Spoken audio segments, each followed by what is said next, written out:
Hey everybody, it's Dave. There's my trusty sidekick, Bo. She was laying right in front of the fan. It's hot today. Let's go ahead and go out to the garden. Well, maybe without Bo.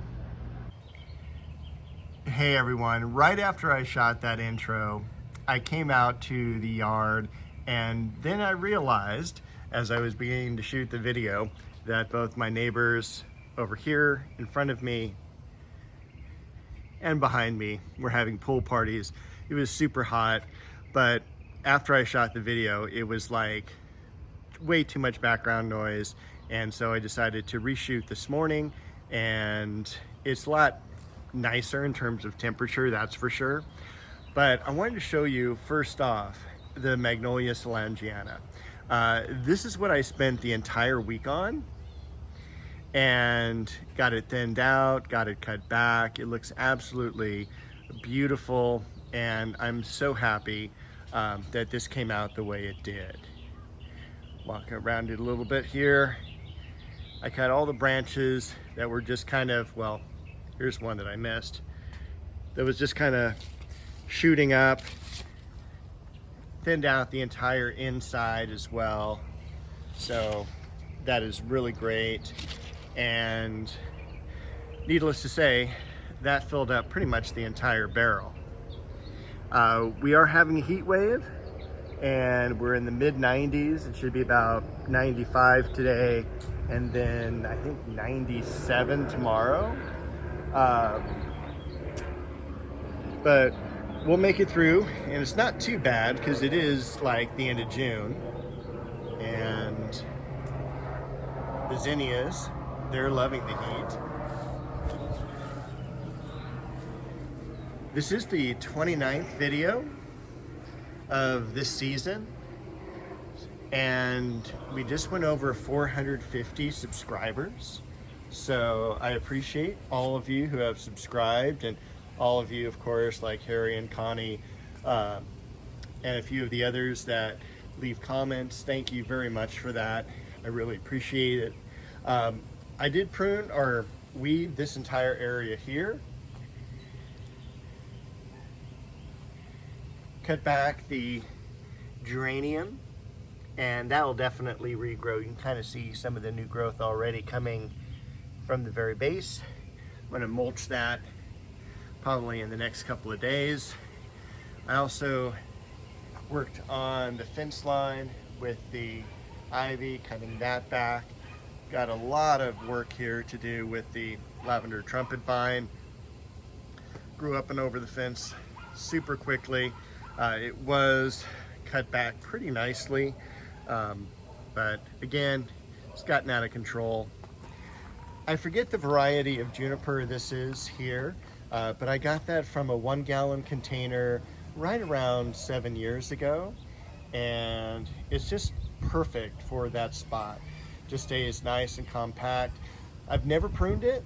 I might consider pruning it next year once I look it up and make sure it's safe to do that, because it really doesn't grow that quickly, and you don't really see that flush of new growth. But it's kind of nice. I think it's the first time I've shot a video where it didn't have weeds coming up and around through it. French sorrel back here. Crimson bouquet tree rose. Look at that giant lemon balm. No daylilies today, but definitely a lot of ferns. Japanese maple, nice contrast with that. And the Pittosporum tabira, the mock orange. Over here we do have the hanging basket orchid and Davallia. Euphorbia there by the tree trunk. And this is an area also I need to get in and clean out. I did want to point out too, all the blooms are done on the sweet shade here. And this is going to be my opportunity also to go in, thin it out, just kind of like I did with the magnolia, and kind of maybe raise these branches up a little bit. It's really kind of dense and a little bit too dark for what I wanted. Keep in mind there's also three trees here together. So branches like this off to the right, I really want to take out. There's a lot of dead branches up in there that need to be thinned. I might call in a professional for this because it is kind of near power lines and such. Not a whole lot to talk about. The yarrow. The yarrow's doing really nice. And again, with this heat, it's going to really thrive. The variegated scented geranium. And this is Shishigashira, Japanese maple. We did also just pass, oh, and this is the Monarda. We'll spend some time here because I wait all year for this to bloom. Just to really, and of course it won't focus, hold on. There we go. Just a very cool bloom. We've got the Shasta daisies, my shadow. The Elizabeth magnolia. Over here, the Japanese maple red dragon. The clivia, definitely covered in this weather. Gardenias, pittosporum, and I showed you a close-up of the bloom last week of the Jatropha. The Falcerolia, still holding up really well, and also the Chinese fringe tree, Geonanthus, and this I'm hoping will continue to grow a little bit more during this growing season so that we can get a little bit more shade for next year. I'm still really pleased with the Japanese maple I picked up this year. And it's amazing also to see, and I don't know what's going on, I think this one here compared to that grass there is because the color change is because, and there's Bo, is because of the sun. Because this one does get sun and this one fully does not. So interesting, we did hit the summer solstice, so now the sun is beginning to go down in angle a little bit. So obviously not too quickly. I think we lose about 2 minutes of daylight a day, if I remember correctly, from having to program outdoor lights. Bo, she's hanging in there with the heat. She's obviously loving the fan and all of that. We did have some blooms for the very first time on the hosta. I may have shown you this last week. But there is a hosta back in that ivy. This used to be a little bit more of a cutout area around the pond where it had a few plants. Other plants I had were like that daisy there. This is the Origeron, or sometimes they call it Santa Barbara daisy. It's, if you have a sunny area that you have a tough time growing plants, that is an excellent one. It is kind of difficult to kill. It's very hardy. We have the peonies. Got the weeping Japanese maple over here. We've got the dogwood. Dogwood is holding in there. We are getting a little bit of leaf burn, but oddly enough, it's on the side that's most protected from the macadamia tree. So we'll see how that goes. Days like this, I will come out and syringe the plants. Syringing is a nursery term that just means kind of take the hose and just kind of spray it above the plants and on the plants. It reduces the surface tension of the heat. It reduces the ambient temperature around them, and it just, you know, the idea is that plants are going to lose water through their leaves. This helps to reduce that, helps to reduce the wilting. Even though the ground may be wet, the plant may be wilting. And that's just because of this process. Officially, it's called transpiration. So over here, we have the Westringia that we transplanted. It's done pretty well, hasn't really grown a whole lot yet, but again, we did transplant it late in the season last year. We've got the green emerald arborvitae. We've got the Tabernae montana beginning to bud up, which is great. Remember the Peruvian daffodil bulbs that I planted last year didn't bloom, hoping it'll bloom this year. The dahlia, this daylily, boy, I tell you, every day I come out and it's in bloom. I'm not 100% thrilled with the color choice, but as far as vigorousness, I can't complain at all. It's got a lot of buds and it's been a really healthy plant. We'll head into the garden a little bit. The begonia's holding up. Scaviola, absolutely loving it. The same with the hemlock here.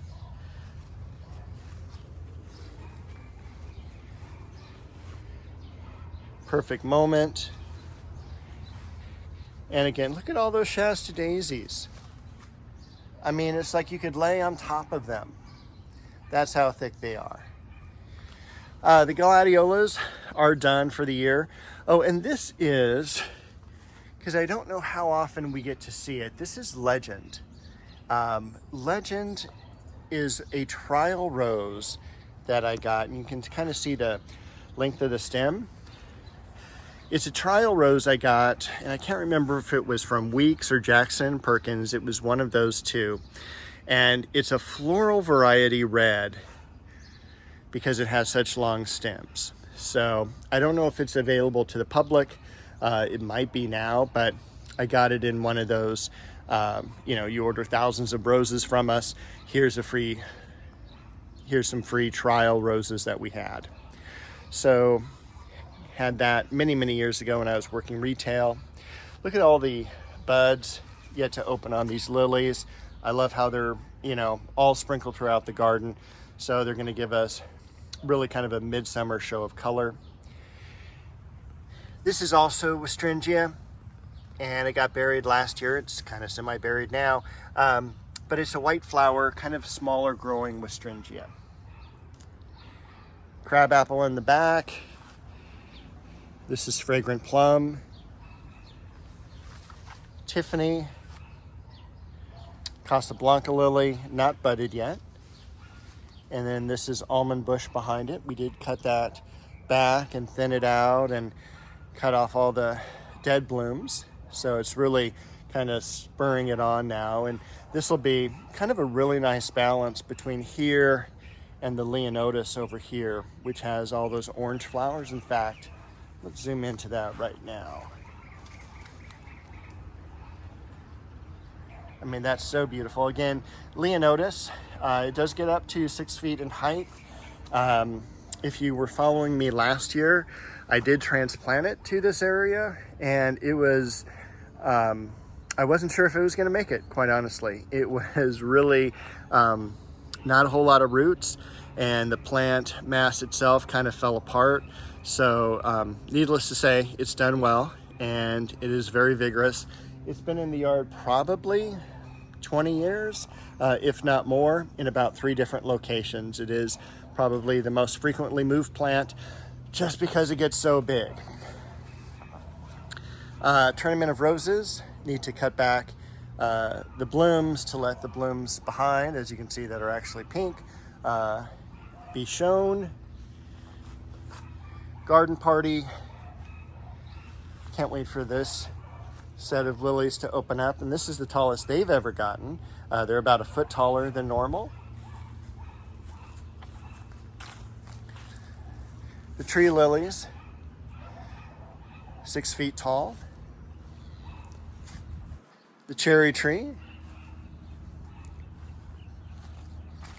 We've got the apricot. Apricots are almost ready to be harvested. One more foxglove bloom. We do have a liriope. That is the correct color for the liriope. I was I'm not disappointed, but it's something that does happen when you have, whether it's the grower or the retailer that's dealing with tens, hundreds, thousands of these, and sometimes they can get mismarked. Whether it's a plant that was random in the field, whether it was in propagation, whatever. I bought 5. This is Morgan's White Liriope. And then over here, we've got the blue.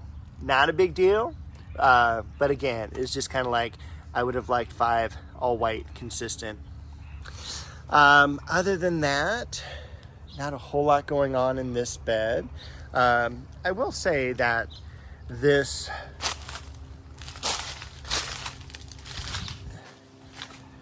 Japanese maple, and it's called Red Dragon, has done really, really well. So I'm very pleased with that. Chamaecyparis down below. Lots of leaves from this tree, of course, but I think it's done dropping, and in fact, it's beginning to flower now. If I can zoom in. This is Machilia Champaca alba, and it is related to, now that I can't think of it, banana shrub. It's related to magnolia, and unfortunately, if you have a regular magnolia tree, a southern magnolia, around May, it does start dropping leaves. We were about a month off from that with all our cooler weather this spring, and it has just finished dropping. You can kind of see still all the few leaves on the ground here. I ran the mower through on Tuesday, and today is Saturday, June 22nd, 2024. So I think we're past the part of the leaves dropping now, but for about 6 weeks, 8 weeks, you're going to have a substantial leaf drop. So just bear that in mind. Even if you buy a tree that is evergreen, it does not mean that it is never going to drop a leaf. So a lot of people do that, put it by their pools, things like that. It's not a good tree for that. It is a good lawn tree though. And I think that is all, because we're already about at the 17-minute mark. Bo has decided it's time to find some shade too. I hope you all are staying cool as the motorcycle drives by, and I will see you all next week with a new video.